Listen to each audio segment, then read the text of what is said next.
thing that was different about you know, our thing versus a lot of our peers was that, you know, I don't need to mention names, but a lot of the other bands were very public about their conquest. Yeah, about their behavior and their the debauchery. We kind of kept it very quiet. Could you walk there was never a backstage? shortage. Could you walk backstage after a show and a woman just puts her mouth on your penis and blows you like you don't even know her name, you don't know anything, and then boom, it just happens? That may be slightly exaggerated, but there were times where there were never words exchanged. Sure. Wow. Do you? Pretty straight performance videos. There aren't, you know, disembodied women and body parts floating around. You know, yeah, that's the stuff you don't see. Yeah.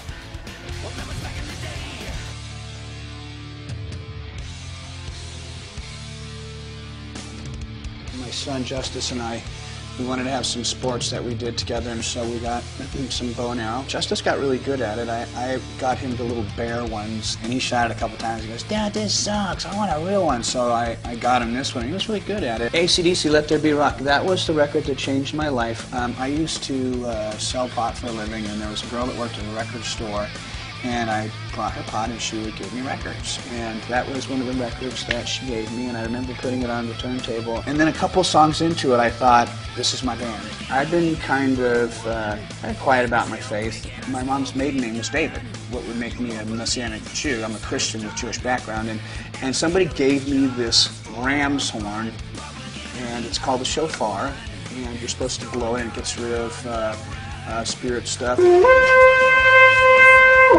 It was pretty serious. They're like, oh God, what happens?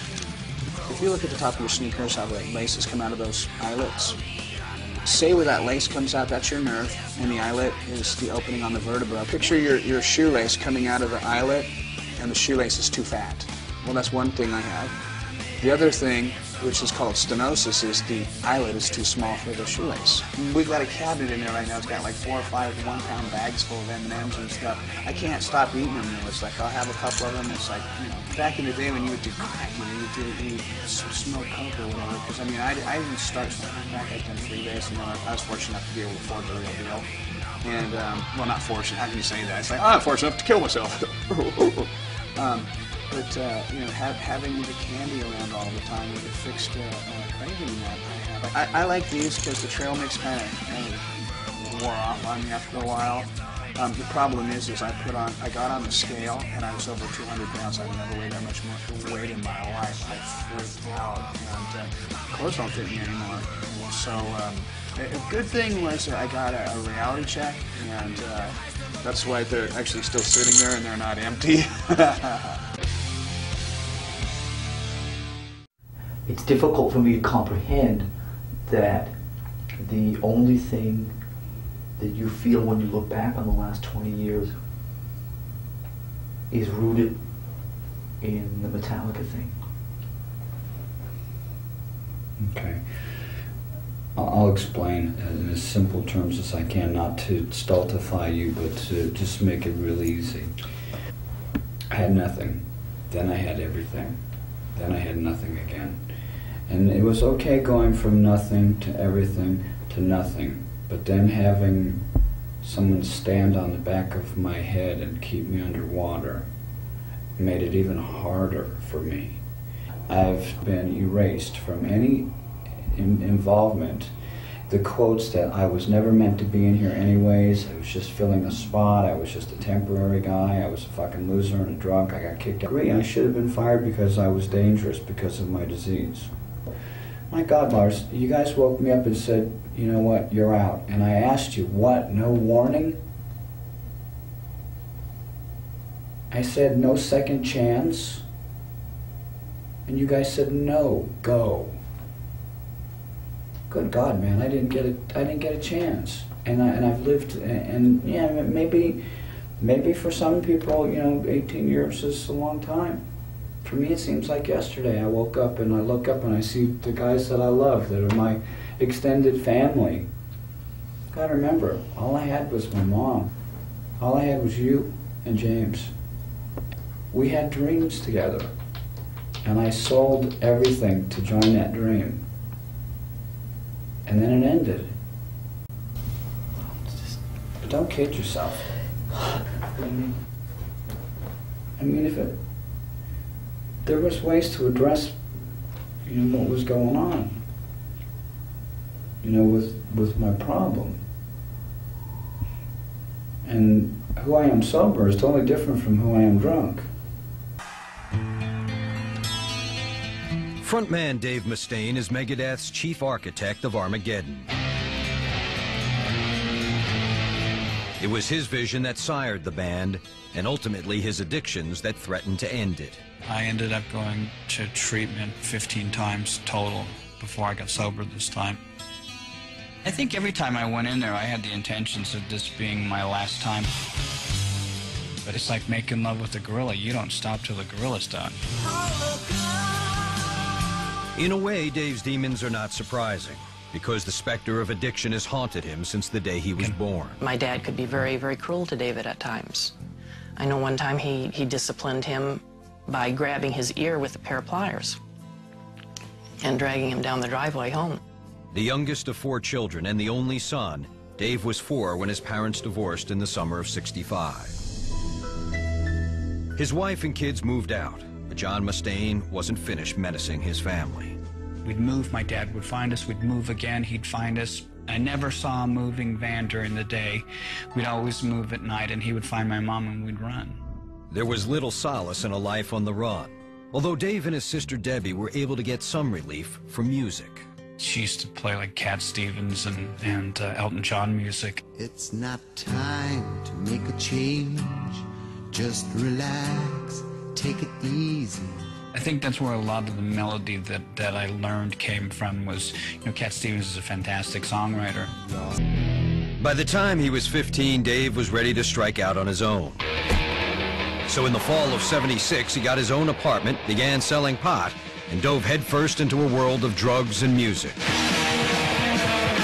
I started to deal pot because there's not really any other way for a 15-year-old to make money besides peddling your ass, and I wasn't into that. And I was dealing drugs to someone who worked at a record store, and she would come and have sex with me during the day, and then she would drop off records and I'd give her pot.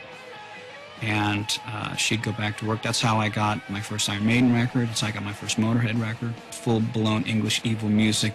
Part of the whole style I even have right now is obviously indebted to her being a dope fiend, If you like to gamble, I tell you how to land. You win some, lose some, and do the same to me. At 17, Dave was his own man and afraid of nothing. My dad had a very serious aneurysm, and no one knew how to get a hold of the family. So it was about 2 days before they finally got a hold of me, and by that time it was too late to give permission to really do anything to help him. When Dave got the news from his sister Suzanne, he was in the midst of a drinking binge. Still, he raced to the hospital. I rode on a moped with a bottle of Old Granddad in my pocket, drinking straight whiskey, running red lights. I showed up drunk. My sister Suzanne, she looked at me and she said, "You're going to end up just like him." And I'll be damned if she wasn't right. I'd already tried psychedelics, LSD, and mushrooms and stuff like that. And everything was legal to me because I answered to my own set of angels. When I realized I was a drug addict and an alcoholic, I didn't think, oh my God, I'm like Otis from Andy and Mayberry, I thought, oh my God, I'm Keith Richards. I'm James Dean. I'm cool. Within a year, Dave was freebasing cocaine and getting bored with Panic. Then in the fall of '81, he saw a newspaper ad for a guitar player. It had been placed by a band called Metallica. There was an ad in there for lead guitarist wanted, and they had said they were looking for someone influenced by Iron Maiden and Motorhead. I just got this phone call from this guy who basically just called up and started talking. I mean, after hello, I don't think I said anything for like the next 10 minutes. He was just going blah, blah, blah, blah, blah, blah. So I go to audition for this band, and I took my amps and everything, and I plugged in, and I'm warming up. He had this shrieking lead sound that would cut through any soundproofing. Everything just was exploding out of everywhere of him. I said, well, are we going to audition? And they said, no, you got the job. Dave Mustaine believed he'd finally found a place in the world where he fit in. But his sanctuary would be short-lived. In the fall of '81, future Megadeth frontman Dave Mustaine finally found an artful outlet for his aggression with Metallica. The band was at the cutting edge of a musical revolution called thrash, a fusion of punk rock and hardcore heavy metal. It was angst and testosterone driven about anarchy and things like that. Four of us were the detonation, the beginning of something that was going to really affect music forever. With songs like Jump in the Fire, Metallica cranked up the oral anger of seminal metal bands like Motorhead, clashing head-on with the glam groups dominating the LA music scene. So tell me what you think about glam rock. To me, glam rock stands, glam means gay LA music.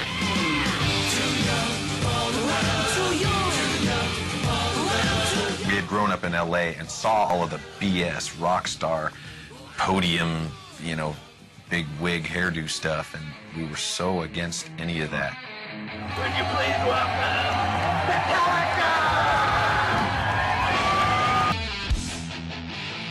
Metallica? When I would go to rehearsal, I would leave the dogs there to watch the drugs, and one day I took one of the dogs with me, and she put her paws up on Ron McGovney's car and scratched the front panel. The pit bull started jumping on my car, scratching it all up, and I hear James yelling at Dave saying, "Hey, get your frickin' dogs off of Ron's car." And James kicked the dog. Now, everyone thinks I kicked James' dog, and it wasn't that way. James kicked my dog, and that's where we went, "Don't do this, oh, don't do this, or you're going to get fired." When I hear James yelling at Dave, and all of a sudden Dave just came unglued. "Don't you say this kind of crap about my dogs." And they're nose to nose. "Shut up or I'm going to hit you." And then the bass player goes, "You hit him, you're going to have to hit me first." And then James goes, "You hit him, you're going to have to hit me first." And I said, "You win, James," and I belted him in the mouth.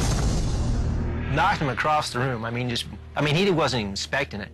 And the bass player jumped me, and I flipped him. He threw me against the wall like a big judo throw. And we just got into, "Get out of here, you're out of the band, you know? All right, F you, blah, blah, blah." And then goes in, packs up all his stuff, leaves, comes back the next day.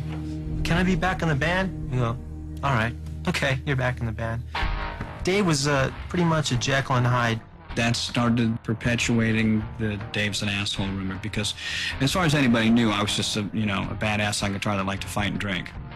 Well, it just got worse. I wasn't home one time, and Dave was sitting there drinking, and my bass was on a guitar stand, and he decided to take a whole beer and just pour it right into the pickups on my bass. Just down the whole thing in there. I didn't know anything about it. Go plug it in. About blew me across the room. Shocked the hell out of me. I told Dave, "Look, you guys get the F out of my house. James, get out. You're going to have to leave.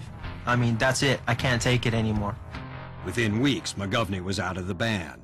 He just was not dangerous. If you're going to be in Metallica, you're four badasses, not, three men and a baby, They came in the U-Haul, loaded up their stuff, and they were off to San Francisco. Metallica moved their angry act to San Francisco and hired bass player Cliff Burton. The city by the bay soon became heavy metal headquarters. There were gods in San Francisco. We're selling 3,000 to 4,000 tickets to shows. They were legends before they ever released a record.